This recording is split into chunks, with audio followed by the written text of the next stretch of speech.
اس فیصلے کو زیادہ ہائی لائٹ کرتے تو فیصلہ سنانے والے جج صاحب بھی تبدیل کر دیے جاتے, ان کی جگہ کوئی اور جج آ کے فیصلہ سناتا. بہرحال جو بھی آتا فیصلہ آلموسٹ یہی ہونا تھا, مجھے نہیں لگتا کہ کوئی فرق پڑتا, کوئی بھی آتا. اس لیے یہ پوائنٹ بہت زیادہ ہائی لائٹ نہیں کیا گیا تاکہ یہ جج صاحب یہی رہیں, اگر فیصلہ سنانا بھی ہے تو یہی سنائیں, تاکہ ان سے متعلق جو سپریم کورٹ کی ایک آبزرویشن یا 2004 کا جو ڈیسیژن ہے اس کو بعد میں اپنے قانونی فورم کے اوپر استعمال کیا جا سکے. دوسرا اہم پوائنٹ ہے اس ججمنٹ کا ان سیف ہونا.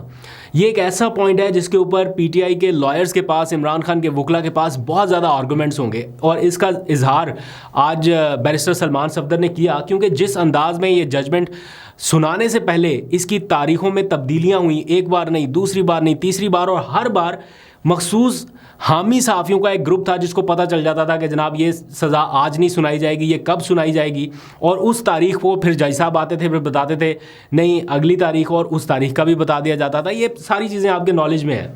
اور پھر سزا کا اعلان ہونے سے پہلے کتنی سزا سنائی جائے گی, کس کس کو کتنے سال ہوگی, یہ سارا کچھ بھی پتہ تھا.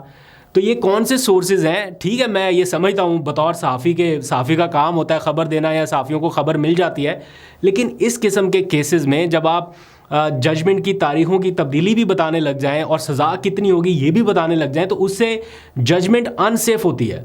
تو یہ جو ان سیف ججمنٹ کا ایک پہلو ہے, اس کو یقیناً پی ٹی آئی کے لائرز جو ہیں یہ اٹھائیں گے, اور آج سلمان صفدر نے بتایا ہے کہ آئندہ 72 گھنٹوں کے اندر اندر وہ ہائی کورٹ میں چیلنج کر دیں گے اس کو, اور اس ان سیف ججمنٹ کے پوائنٹ کو درخواست کا حصہ بھی بنایا جائے گا, صرف آرگومنٹ کا نہیں, پوری درخواست جو ہے اس میں بھی اس کو لکھا جائے گا. دوسری جانب جو حکومتی کیمپ ہے وہ بڑا ہی کوئی پرعزم دکھائی دے رہا ہے, بڑا خوش دکھائی دے رہا ہے, بڑا وہاں پر مطلب ایک خوشی کا ماحول ہے. کیوں؟ عمران خان کو سزا ہوگی اس لیے. ساتھ ہی حکومتی کیمپ اس لیے بھی پرعزم ہے کیونکہ اس بار انہیں لگتا ہے کہ عمران خان کو ہائی کورٹ سے بھی ٹف ٹائم ملے گا, ان کو وہاں سے ریلیف ملنا مشکل ہو جائے گا, کیونکہ 2 نئے جج صاحب بھی تو آ رہے ہیں نا. فیصلہ آتے ہی تو 2 جج صاحب ایڈ ہو گئے, تو اب بہت جلد آپ ان کو ہائی کورٹ میں دیکھیں گے. اگر تو یہ کیس ڈائریکٹ ان 2 جج صاحبان کے پاس یا ان 2 میں سے کسی ایک کے پاس بھی چلا گیا, تو دیٹ مینس کہ پھر حکومتی کیمپ میں یہ جو کچھ بھی ہے, خوشی ہے یا جو ان کا اوور کانفیڈنٹ ہونا, وہ سمجھ میں آتا ہے کہ یہ کیوں یہ سارا کچھ ہو رہا تھا. اور پھر وہ یہ بھی سمجھتے ہیں کہ چونکہ سزا 14 سال کی سنائی گئی ہے تو اس میں سزا فوری طور پر معطل نہیں ہوتی, اس میں سزا معطلی بنتی نہیں ہے. اور پلس چونکہ اب 26ویں ترمیم میں کچھ ایسی تبدیلیاں کر دی گئی ہیں کہ اپیل دائر ہونے پر اپنے نمبر پر ہی سنی جائے, تو اس لیے ان کو لگتا ہے کہ اب عمران خان کی کوئی درخواست جو ہے یہ شاید فوری ٹیک اپ نہ ہو, اس کو اپنے نمبر تک آنے کے لیے انتظار کرنا پڑے گا. تو یہ سارے حساب کتاب جو ہیں یہ حکومتی ٹیم اس ٹائم کر رہی ہے, اور ان کے جو لا منسٹر ہیں بڑے ایکٹیولی آپ کو آ کے ایک ایک چیز بتا رہے ہیں. ایسا لگ رہا ہے جیسے فیصلہ جو ہے وہ سارا انہی کو پتہ ہے, جیسے ان کے ہاتھوں سے لکھا جائے نا کوئی چیز, اتنا ڈیپ جا کے ان کو ہر چیز کا پتہ ہے. اینی ویز کچھ لوگ پوچھ رہے ہیں کہ کل تک تو مذاکرات کی باتیں چل رہی تھی کہ جناب اس کی ملاقات ہو گئی, اس کی ملاقات ہو گئی, یا back door diplomacy, back door ملاقاتیں, تو جب یہ سب چل رہا تھا تو پھر سزا کیوں سنا دی گئی؟ تو آج کی سزا نے ایک چیز تو ثابت کر دی ہے کہ عمران خان ڈیل کے لیے نہیں مانا. کچھ بھی کہہ لیں, لیکن اس چیز کا کریڈٹ آپ کو دینا پڑے گا کہ عمران خان نہیں مان رہا ڈیل کے لیے. میں پہلے بھی آپ کو کہا کہ 70 سال کے شخص کے لیے یہ آسان نہیں ہے کہ ہر کیس میں وہ 14 سال کی سزا کا فیصلہ سن رہا ہے اور واپس کال کوٹری میں جا کے لیٹ جائے, یہ آسان نہیں ہے. لیکن عمران خان نے سب کو, ہمارے سمیت, میڈیا سمیت, یہ ان کی اپنی پارٹی کے لوگوں سمیت, سیاسی مخالفین سمیت, سب کو انہوں نے کم از کم کسی نہ کسی سٹیج پہ غلط ثابت کیا ہے کہ جو لوگ سوچتے ہیں کہ شاید کسی سٹیج پہ جا کے بندہ ہمت ہار جاتا ہے, فرسٹریٹ ہو جاتا ہے, آج بھی ہنستے ہوئے فیصلہ سن رہے ہیں.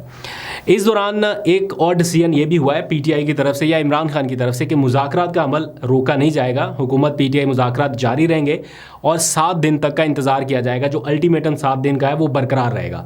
اس دوران اگر جوڈیشل کمیشن کے حوالے سے کوئی پیش رفت ہوئی تو ٹھیک ہے, لیکن اب مجھے ایسا لگنے لگ گیا ہے اس سزا کے بعد اور حکومتی کیمپ سے یہ آوازیں آ رہی ہیں کہ جوڈیشل کمیشن نہیں بن سکتا. 9 مئی کے اوپر جوڈیشل کمیشن نہیں بنائیں گے, سارے کیسز چل رہے ہیں, اپنے حتمی یا منطقی انجام تک پہنچ چکے ہیں, اس لیے کمیشن بنانے کا کوئی جواز نہیں ہے. تو مجھے لگتا ہے کہ کل کے جو تحریری ان کو ڈیمانڈ ڈرافٹ دیا گیا نا, اس کے بعد حکومت کچھ اور سمجھ رہی تھی کہ ہمارے پاس تحریری شکل میں آئے گا کہ عمران خان کو رہا کیا جائے, جس کو ہم ایز این آر او جو ہے وہ میڈیا میں لے کے جائیں گے کہ دیکھیں Imran Khan N R O مانگے, تو وہ تو تحریری شکل میں آیا ہی کچھ نہیں.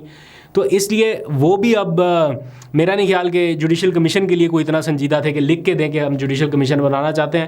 ان کی وہ ایکسپیکٹیشن پوری نہیں کی پی ٹی آئی نے. تو اس لیے مجھے لگتا ہے کہ اب آگے چل کے مذاکرات کا کوئی بہت روشن مستقبل نہیں ہے.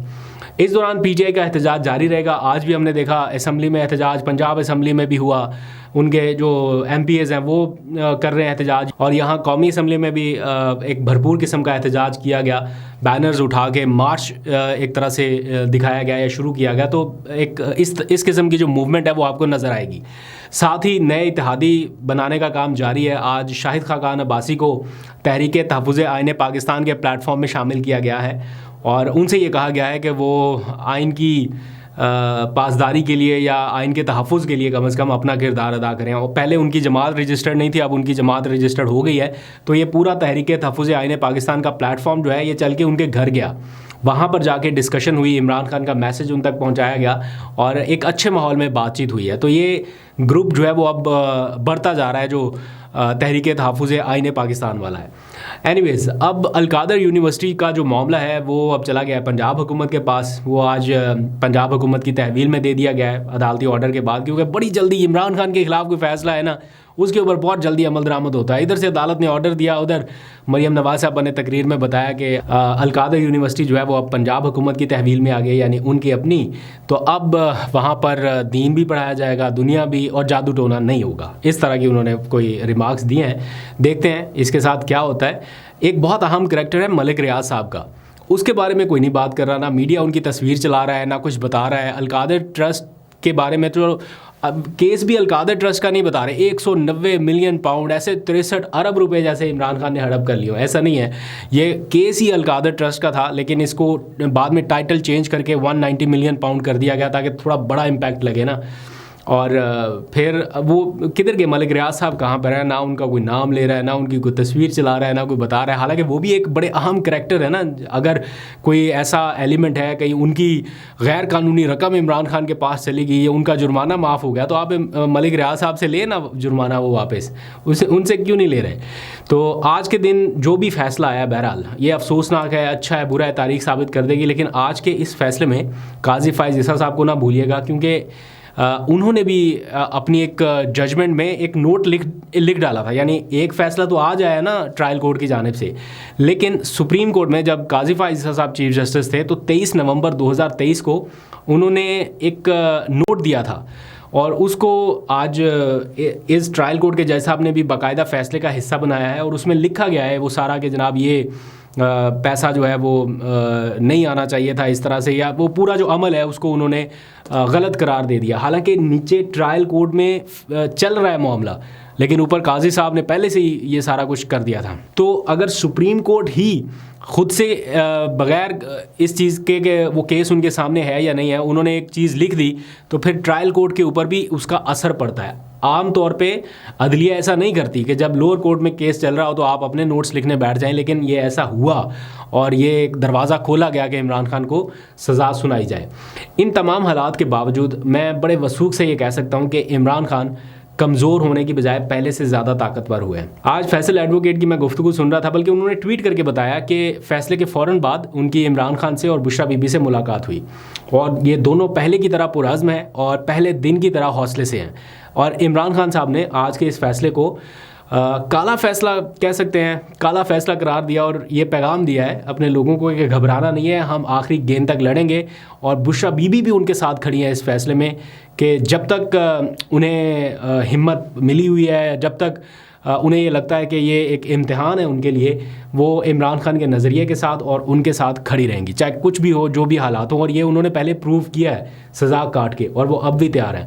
دیکھتے ہیں عدالت سے آگے کیا ریلیف ملتا ہے, آپ کو اپڈیٹ کرتا رہوں گا. ابھی تک کے لیے اتنا ہی. بہت سا خیال رکھیے. اللہ حافظ.